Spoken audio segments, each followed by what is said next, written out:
और सब्जी किसान अब खून के आंसू रोने को मजबूर है।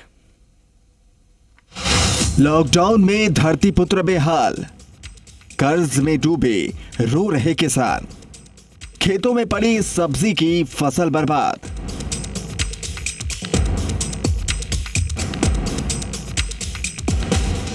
खेतों में पड़ी सब्जी की यह फसल किसानों की रोजी रोटी का जरिया है। साल भर खून पसीने की कमाई की पूंजी है, लेकिन लॉकडाउन ने किसानों के सारे अरमानों को मिट्टी में दफन कर दिया। व्यापार ठप पड़ा है। किसानों की पीड़ा जानने के लिए जी मीडिया की टीम कोटपुतली से करीब 15 किलोमीटर दूर सुनसान बीहड़ जैसे रास्तों से गुजरकर किसानों के पास पहुंची। देखिए, खेतों में क्विंटलों सब्जियां बर्बाद हो रही हैं। मायूस किसानों के पास इतनी पूंजी भी अब नहीं है कि वो फसल में खाद पानी दे सके। पहले पंजाब, हरियाणा, उत्तराखंड, यूपी और दिल्ली तक सब्जियों की सप्लाई होती थी। कोरोना के काल ने सब कुछ लील लिया। अब मजबूर किसानों को खेत में तैयार सब्जी को 1 या 2 दिन के अंतराल में बेचना पड़ता है, क्योंकि सब्जी की फसल को लंबे समय तक सहेजना इन किसानों के लिए बेहद मुश्किल है। 35 बीघा सब्जी लगा, जिसमें 22-13 आदमी लोकल भी हैं, कुछ बाहर के भी हैं। और सब्जी मान ले कि चालू होते ही लॉकडाउन से सब्जी वालों को इतनी परेशानी आई कि कोई 1 रुपये किलो सब्जी नहीं उठा रहा। 1 रुपये किलो नहीं उठा रहा। आपके सामने है खेत। किसानों के साथ खेतों में मजदूरी करने वाले मजदूर भी बेहाल हो चुके हैं। वेस्ट बंगाल से आए इन मजदूरों का दर्द भी कुछ इसी तरह का है।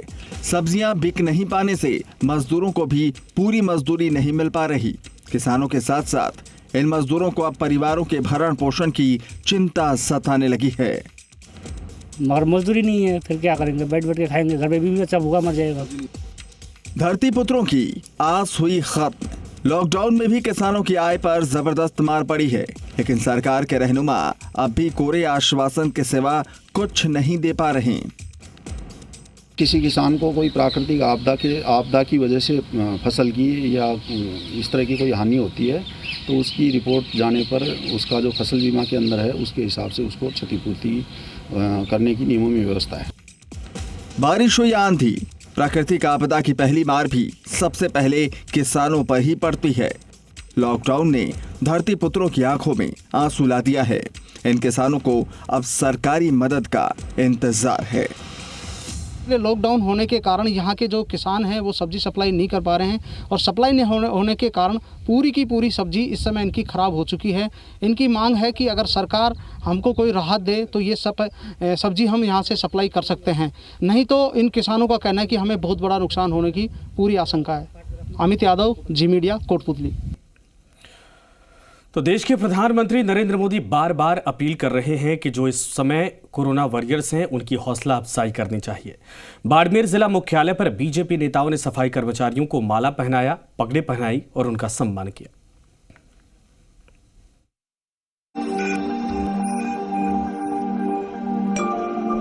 इन तस्वीरों को देखिए और हौसलों की उड़ान पर बुलंदी की परवाज देखिए। कोरोना काल में जब हर शख्स अपनी जिंदगी बचाने की कोशिशों में जुटा है, ऐसे वक्त में अपनी जान पर खेलकर कोरोना के सबसे बड़े योद्धा डॉक्टर्स, पुलिस और सफाई कर्मचारी अपना कर्तव्य निभा रहे हैं और बिना छुट्टी लिए लगातार अपनी ड्यूटी निभा रहे हैं।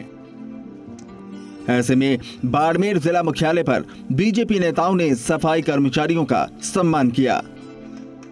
आज का कार्यक्रम हमारे सभी स्वास्थ्य कर्मियों को सम्मानित किया गया है और हमारे बाड़मेर शहर को स्वस्थ रखने के लिए उनको सम्मान अर्पण करके, माला अर्पण करके और साफा पहना के, सैनिटाइजर और मास्क दे करके उनका सम्मान और बहुमान बढ़ाया गया, ताकि वो ज़्यादा से ज़्यादा अपने शहर को स्वस्थ रखने। जनता की सेवा करना, उन ज़रूरतमंदों और वंचित परिवारों की सहायता करना, इसके साथ साथ ही कोई भी परिवार इस संकट की घड़ी में अपने को अकेला नहीं समझे, उनके साथ अपनायत के भाव के साथ में उनकी हर कमी को पूरा करने के उद्देश्य से पिछले 1 महीने से अधिक समय से हम सब बाड़मेर के भारतीय जनता पार्टी के कार्यकर्ता उस कार्य में लगे हुए हैं। कोरोना महामारी घोषित होने के बाद से विपरीत परिस्थितियों में भी शहर की सफाई व्यवस्था को सुचारू रूप से रखते हुए नगर परिषद के सफाई कर्मचारियों ने कोरोना काल के दौरान भी काम करने की भूमिका निभाई, जिसके चलते इन कोरोना वॉरियर्स का हौसला अफजाई करने के लिए नगर परिषद आयुक्त, सफाई निरीक्षक और सफाई कर्मचारी प्रतिनिधि ने कर्मचारियों को माला और साफा पहनाकर उनका सम्मान किया। इसके अलावा कर्मचारियों को मास्क भी बांटे गए। सफाई कर्मचारियों का कहना है कि सम्मान से हौसला बढ़ता है। हमको बहुत अच्छा लगा है, हमारा मनोबल बढ़ा है और हमारे जमादारों को, उनको और हमारे आयुक्त साहब को, इनको सबको सम्मानित किया है। हमने आज स्वागत किया, बहुत अच्छा लगा और हमारा मनोबल भी बढ़ा। पार्षद लोगों ने हमारा स्वागत किया, अच्छा लगा हमें। पूरे देश में कोरोना से हाहाकार है, लेकिन सफाई कर्मचारी जान हथेली पर रखकर शहरों को साफ कर रहे हैं। यकीनन इन कोरोना वॉरियर्स का काम काबिले तारीफ है। हर कोई इन सफाई कर्मचारियों के सम्मान में तालियां बजा रहा है। हर कोई इनके काम की तारीफ कर रहा है कि कोरोना काल में ये कर्मचारी अपनी जान की परवाह किए बिना दर वक्त अपने काम में जुटे हैं। भूपेश आचार्य, जी मीडिया, बाड़मेर। प्रदेश भर में लॉकडाउन में फंसे हजारों छात्रों, मजदूरों और बेबस लोगों के लिए राजस्थान रोडवेज के कर्मचारी देवदूत की तरह काम आ रहे हैं। संक्रमण के खतरे के बावजूद वो फंसे लोगों को बिना रुके लगातार उनकी मंजिल तक पहुंचा रहे। कोरोना वॉरियर्स के इस जज्बे को जी राजस्थान भी सलाम करता है।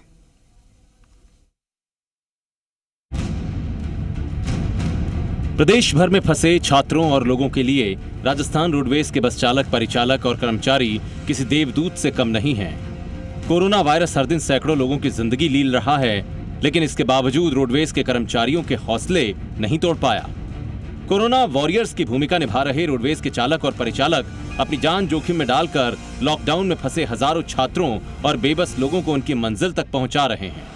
राज्य सरकार के निर्देश पर राजस्थान रोडवेज लगातार फंसे लोगों को उनकी मंजिल तक पहुंचाने का काम कर रही है। कोरोना के इन वॉरियर्स को जी राजस्थान का सलाम। खास बात यह है कि कोरोना महामारी की संकट की घड़ी में कोरोना वॉरियर्स के लिए लोगों को सुरक्षित पहुंचाना भी बड़ी चुनौती है। लिहाजा ये कोरोना वॉरियर्स सोशल डिस्टेंसिंग का पूरा पालन करते हैं। बस स्टैंड पर ही छात्रों की स्क्रीनिंग होती है। प्रदेश भर के विभिन्न जिलों के डिपो की 855 बसों से अब तक 17,957 छात्रों को उनके घर तक छोड़ा गया है। 20 अप्रैल को अजमेर डिपो की 27 बसों से 837 छात्रों को छोड़ा गया। 21 अप्रैल को झालावाड़ डिपो की 26 बसों से 699 छात्रों को छोड़ा गया। 22 अप्रैल को भीलवाड़ा डिपो की बसों से 736 छात्रों को छोड़ा गया। 23 अप्रैल को अजमेर डिपो की 25 बसों से 772 छात्रों को छोड़ा गया। 24 अप्रैल को जैसलमेर डिपो की 108 बसों से 1316 छात्रों को छोड़ा गया। 25 अप्रैल को अजमेर डिपो की 26 बसों से 769 छात्रों को छोड़ा गया। 26 अप्रैल को अजमेर डिपो की 32 बसों से 373 छात्रों को छोड़ा गया। 27 अप्रैल को अजमेर डिपो की 339 बसों से 10,087 छात्रों को छोड़ा गया। 28 अप्रैल को झुंझुनू डिपो की 242 बसों से 2,368 छात्रों को छोड़ा गया। कोरोना के खतरे को देखते हुए राजस्थान रोडवेज कर्मचारी संगठन ने भी कोरोना वॉरियर्स के लिए 50 लाख की बीमा पॉलिसी की मांग की थी, जिसे राज्य सरकार ने मंजूर कर लिया, जिसके बाद कोरोना वॉरियर्स के हौसले और बुलंद हैं। दामोदर प्रसाद, जी मीडिया, जयपुर। तो हमारे 3 सहयोगी फिलहाल हमारे साथ इस वक्त जुड़ रहे हैं। दीपक इस वक्त हमारे साथ जयपुर से हैं, जोधपुर से अरुण हर्ष हैं और कोटा से मुकेश सोनी इस वक्त हमारे साथ जुड़ गए हैं। दीपक, सबसे पहले मैं आपके पास आना चाहूंगा। जयपुर की आज दोपहर की रिपोर्ट क्या कहती है, जो कि कई जगहों पर देखा जा रहा है कोरोना वॉरियर्स लगातार अपनी जिम्मेदारी निभा रहे हैं, उनका सम्मान भी किया जा रहा, अधिकारी लगातार काम में लगे हैं, मुख्यमंत्री लगातार मीटिंग्स में लगे हैं और तमाम बड़े जितने भी जिम्मेदार हैं वो अपनी भूमिका में बखूबी मुस्तैद हैं। लेकिन आज जो रिपोर्ट आई है दोपहर की, वो क्या इशारा करती है, क्या संकेत करती है? देखिए, आज जयपुर के अंदर 2 बजे तक के 8 आंकड़े सामने आए हैं, यानी कि 8 पॉजिटिव केस सामने आए हैं और ये आंकड़ा जयपुर का बढ़कर हो गया है 867 और ये कह सकते हैं कि जयपुर राजस्थान का सबसे बड़ा हॉट स्पॉट बना हुआ है। हालांकि सबसे बड़ी चीज है कि यहाँ 3 चीजों की कमी है। आपसी कोऑर्डिनेशन अफसरों के अंदर नहीं दिख रहा है, क्योंकि जिस जिला प्रशासन, पुलिस और हेल्थ डिपार्टमेंट, इन तीनों विभागों में इस समय आपसी समन्वय की बेहद आवश्यकता है, लेकिन आपसी कोऑर्डिनेशन नहीं होने के कारण अलग अलग चीजें सामने आ रही हैं। पहली चीज सामने आ रही है कि जिला प्रशासन एक समय कहता है कि जो सैंपलिंग का काम है वो नहीं हो रहा है और सीएमएचओ को निर्देश देता है। दूसरी तरफ जो नोडल अधिकारी हैं वो कहते हैं कि सैंपलिंग का काम भी धीरे हो रहा है, लेकिन 2 दिन बाद ही इन तमाम चीजों को लेकर बयान बदल जाते हैं। हालांकि सैंपलिंग का काम उन इलाकों में नहीं हो रहा है, कच्ची बस्तियों को लेकर जो टारगेट दिया गया था चिकित्सा महकमे को वो पूरा नहीं हो पा रहा है। ये तय है क्योंकि ये बैठकों के अंदर नोडल अधिकारी और खुद जिला कलेक्टर चिकित्सा अधिकारियों को निर्देश दे चुके हैं। दूसरी चीज है कि लगातार ये चीज सामने है कि जयपुर के अंदर आज सबसे बड़ी सुखद ये खबर है, जो लोग लॉकडाउन के दौरान राह में अटके हुए थे, बीच राह में अटके हुए थे, शेल्टर्स होम में रह रहे थे, उन 211 लोगों को अपने अपने घरों की चौखट के लिए रवाना कर दिया है। यानी 211 लोग जयपुर से मध्य प्रदेश के लिए रवाना हो गए हैं। हालांकि इन लोगों की तादाद ज्यादा है, दूसरे राज्यों के भी लोग हैं, वो करीब 1500 के करीब ऐसे शेल्टर्स होम में जो लोग हैं, जो प्रवासी कह सकते हैं, वो रुके हुए हैं। उनको अभी भेजने की तैयारी जिला प्रशासन ने की है। हालांकि अभी पहला सर्वे का काम किया गया है और सर्वे के बाद इनको जिस तरह से राज्य से दूसरे राज्यों से यदि उनको मंजूरी मिल जाती है तो उनको रोडवेज की बसों से उनकी बॉर्डर तक पहुंचाया जाएगा। लेकिन बड़ी चीज है कि जिस तरह से ये आंकड़ा बढ़ रहा है, इस संक्रमण की चेन जो रामगंज से शुरू हुई थी, जिस एक शख्स ने शुरू की थी, और इस संक्रमण की चेन को तोड़ने के लिए आज पूरा जो शहर है, पूरे जो इलाके हैं, पूरी तरीके से करीब 25 से ज्यादा थाने इलाकों में कर्फ्यू लगा हुआ है। अलग अलग क्षेत्रों के अंदर कर्फ्यू लगा हुआ है। कर्फ्यू इसलिए लगाया है कि वहां पर पॉजिटिव केस आए हैं। पहले 4 दीवारी हॉटस्पॉट हुआ करता था, लेकिन इस संक्रमण की जो चेन है चारों जयपुर के चारों तरफ अब फैल चुकी है। अलग अलग हिस्सों के अंदर जहां पॉजिटिव केस की संख्या बढ़ती जा रही है, उन इलाकों के अंदर पुलिस ने कर्फ्यू लगा दिया गया है। हालांकि किसी व्यक्ति को किसी तरह की कोई परेशानी नहीं हो, लेकिन आज भी शहर की सड़कों के ऊपर जब से मॉडिफाइड लॉकडाउन है वो खुला है, उसके बाद लोग समझने लग गए हैं कि लॉकडाउन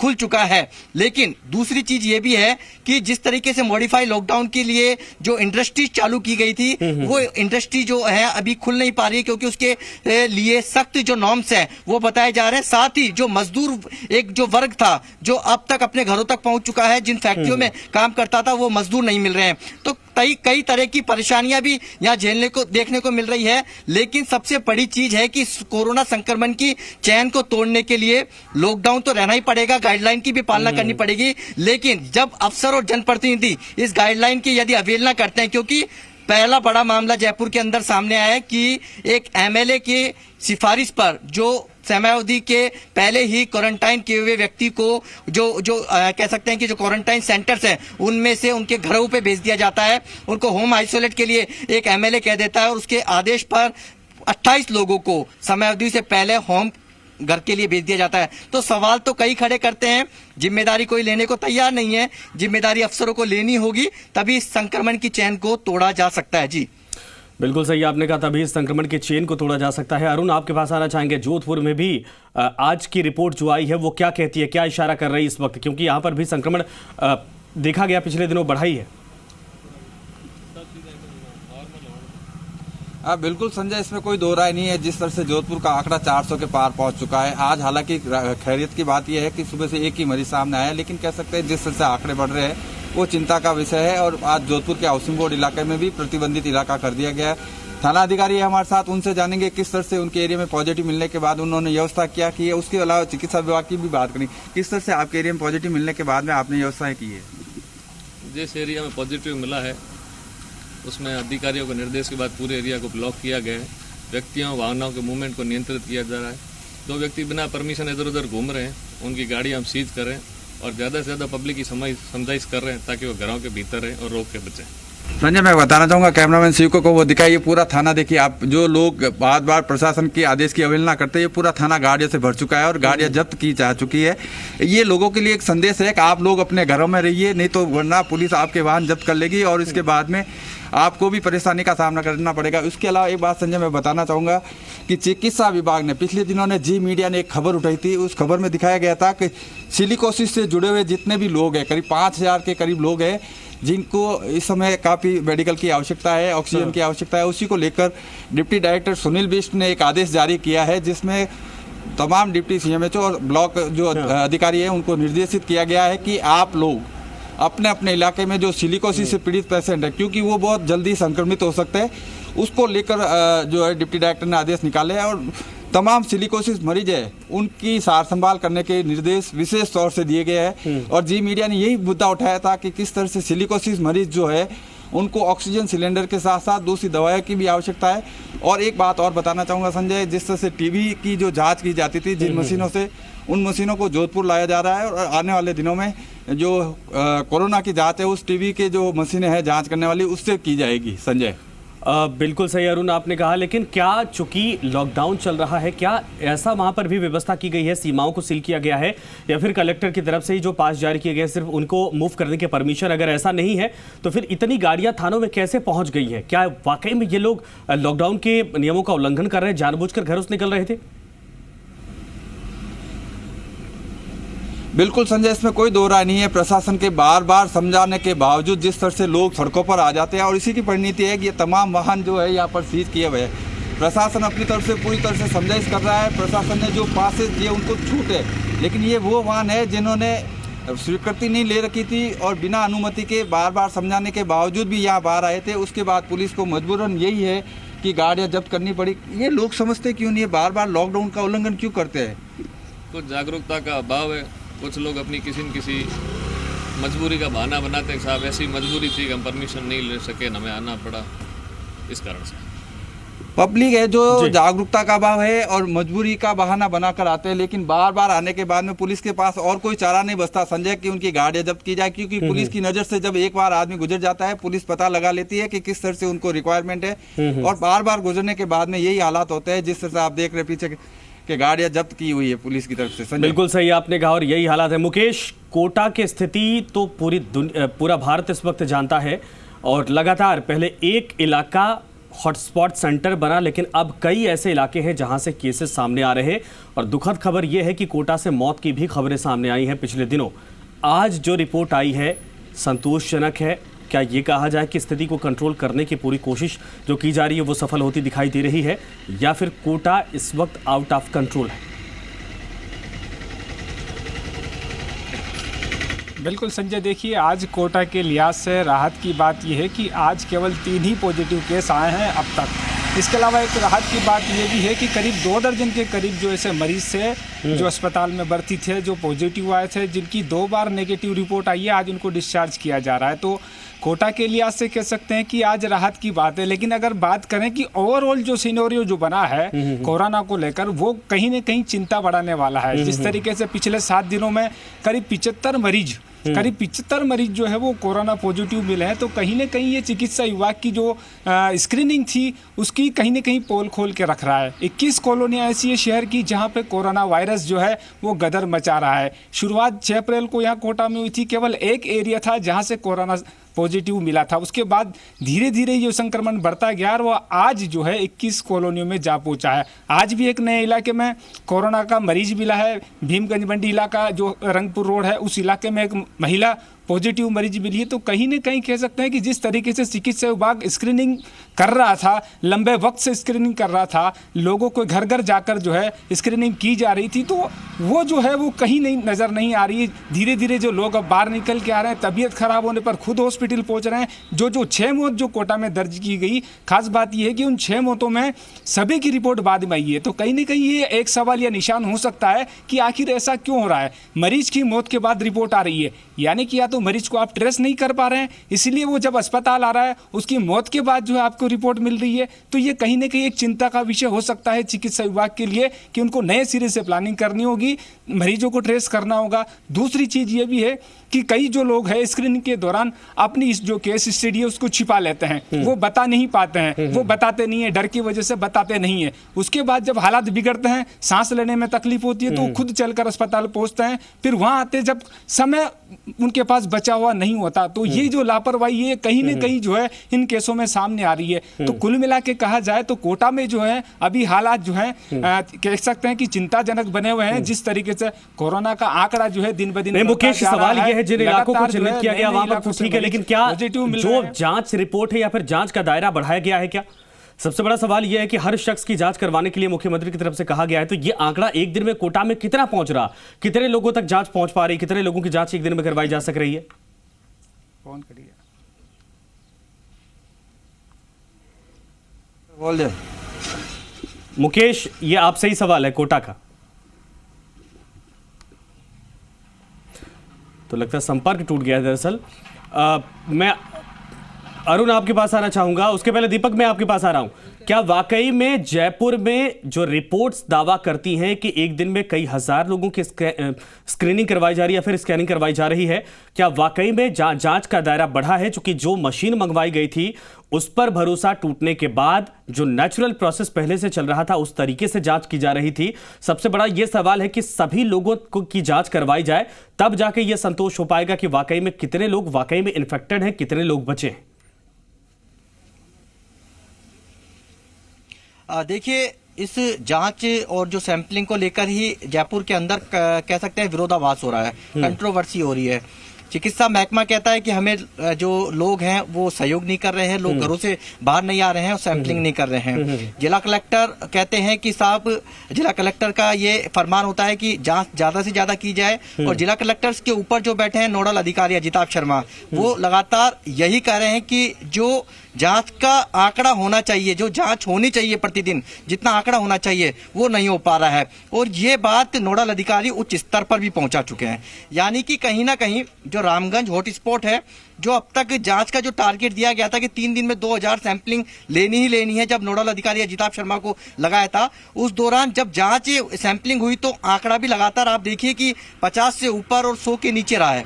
लेकिन जिस तरीके से सैंपलिंग कह सकते हैं, हालांकि चिकित्सा मंत्री इस चीज को कह रहे हैं कि सैंपलिंग लगातार हो रही है, लेकिन शायद रामगंज एरिया जो कि हॉट स्पॉट है, जो रैंडमली सैंपलिंग के लिए कहा गया है, और इतना ही नहीं, वहां के जो दुकानदार हैं जो इस समय कोरोना काल के अंदर जो दुकानें खोल रहे हैं, दूध बेचने वाले हैं या राशन डीलर्स हैं, जो तमाम जो लोग हैं जो इस समय काम कर रहे हैं, उनकी भी रैंडम सैंपलिंग के लिए कहा गया है।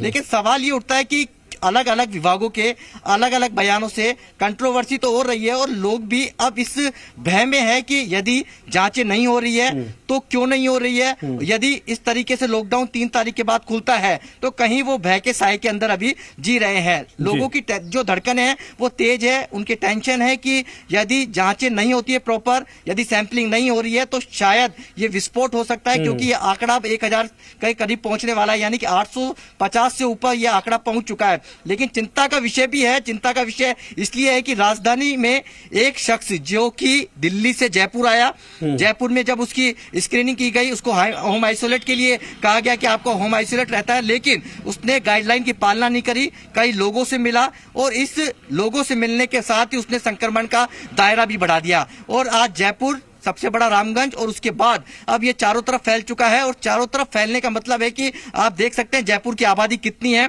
और जयपुर की आबादी के अंदर कच्ची बस्तियां भी हैं, और कच्ची बस्तियों के साथ कुछ इलाके ऐसे हैं, क्योंकि जो 4 दीवारी का जो इलाका है वो उसमें पास पास मकान है, उसमें एक एक बिल्डिंग, एक एक हवेली के अंदर जो पुरानी हवेलियां हैं उसमें 30 से 40 मेंबर रहते हैं। जब केंद्रीय दल जयपुर के अंदर आया था तो उन्होंने यही सवाल किया था, इनको होम आइसोलेट क्यों नहीं किया जाता। उसमें अफसरों ने तर्क दिया था कि होम आइसोलेट करने के सबसे बड़ी वजह है कि एक परिवार में 25 से 30 लोग रहते हैं, 40 लोग रहते हैं, इसलिए होम आइसोलेट करना बिल्कुल सही आपने कहा। और ये दिक्कत है, सबसे बड़ी समस्या यही, बिल्कुल दीपक आपने कहा कि इसी को लेकर है, क्योंकि सबसे पहली प्राथमिकता पूरे देश में यही है सरकारों की कि सबसे पहले जांच रिपोर्ट का दायरा, यानी जांचों का दायरा बढ़ाया जाए, और जितने लोग हैं सबकी अगर जांच हो जाती है तब समझ में आएगा कि संक्रमण किस लेवल पर फैला हुआ है। अरुण, मैं फाइनल रिपोर्ट आपसे लेना चाहूंगा, फाइनल रिपोर्ट क्या है आपके यहाँ की? संजय, मैं बता दूं, जिस तरह से दिल्ली जो 1500 सैंपल भेजे गए थे उसमें से करीब 500 सैंपल्स की रिपोर्ट आई है, उसमें सिर्फ 5 लोगों का पॉजिटिव आया। ये सुखद खबर कही जा सकती है कि जिस तरह से सैंपल का दायरा बढ़ाया गया था, उसके बाद सैंपल दिल्ली भेजे गए थे, और उसमें से जो 500 के करीब जो सैंपल्स आए उसमें से सिर्फ 5 पॉजिटिव आना, ये सुकून दे रहा है प्रशासन को। हालांकि 1000 सैंपल्स की रिपोर्ट आनी बाकी है, लेकिन कह सकते हैं जोधपुर का नागौरी गेट क्षेत्र जो हॉट स्पॉट बना था, नागौरी गेट से 15 किलोमीटर दूर आप चौपासी हाउसिंग बोर्ड इलाके में खड़े हैं, यहाँ तक ये कोरोना संक्रमण जो है पहुंच चुका है और प्रशासन को अब एहतियात बरतनी चाहिए। और जो लॉकडाउन तोड़ रहे हैं उन लोगों को भी ये समझ जाना चाहिए कि ये संक्रमण जिस तरह से फैल रहा है ये आने वाले दिनों में पूरे जोधपुर को घेर लेगा। हालांकि बात चौपासी हाउसिंग बोर्ड की नहीं है, कुड़ी थाना हल्का हो, प्रताप नगर हो, देवनगर, तमाम उन हल्कों में ये कोरोना संक्रमण फैल चुका है। तो ये संक्रमण की चेन जो देखी जा सकती है वो नागौर गेट और उदय मंदिर हल्के से देखी जा रही है। तो इस बारे में प्रशासन को अब लॉकडाउन का सख्ती से पालना करवाना चाहिए और लोगों को भी समझना चाहिए संजय कि वो अपने घरों से बाहर नहीं निकले और प्रशासन के दिशा निर्देश का पालन करें। बिल्कुल सही। मुकेश, आपके आगे फाइनल रिपोर्ट क्या है, जल्दी में बताइए। देखिए संजय, अभी फिलहाल जो फाइनल रिपोर्ट आज 2 बजे तक की है वो है कि 192 पॉजिटिव अभी तक कोटा जिले में आ चुके हैं, जिसमें सबसे ज़्यादा जो पॉजिटिव केस आए हैं वो जो है परकोटा क्षेत्र के हैं। मकबरा इलाका और चंद्रघंटा जो इलाका है वो जो एरिया है वो अभी भी हॉट स्पॉट बना हुआ है। उसके अलावा अब तक जो है कोटा में 6 मौतें हो चुकी है, यानी कि प्रदेश में मौत के मामले में दूसरे नंबर पर कोटा का नंबर पहुंच चुका है। दूसरे पायदान पर कोटा है, जहाँ 6 मौतें हो चुकी कोटा में 192 जो मामले सामने आए वो चिंता बढ़ा रहे हैं। आप तीनों का शुक्रिया हमसे जुड़ने के लिए और इन तमाम रिपोर्ट को इस वक्त साझा करने के लिए। साफ तौर पर यह है कि आप भी अपने आप को अलर्ट मोड पर रखिए ताकि अगर किसी भी इलाके में संक्रमण की स्थिति फैलती है तो आप उसके चपेट में ना आए, क्योंकि आप अगर घरों में हैं तो आपका परिवार सुरक्षित है और जो लोग लापरवाही कर रहे हैं पुलिस उनके खिलाफ बाकायदा कार्रवाई कर रही है। जो लोग सड़कों पर बेवजह घूम रहे हैं ऐसे में सड़कों पर मत निकलिए, लॉकडाउन का पालन करिए, सरकार के एडवाइजरी का पालन करिए। सरकार और जितने भी इस वक्त कोरोना वॉरियर्स हैं वो सब आपके लिए, आपकी जिम्मेदारियों के लिए, आपको सुरक्षित करने के लिए इस वक्त लड़ रहे हैं। फिलहाल इस विशेष में इतना ही।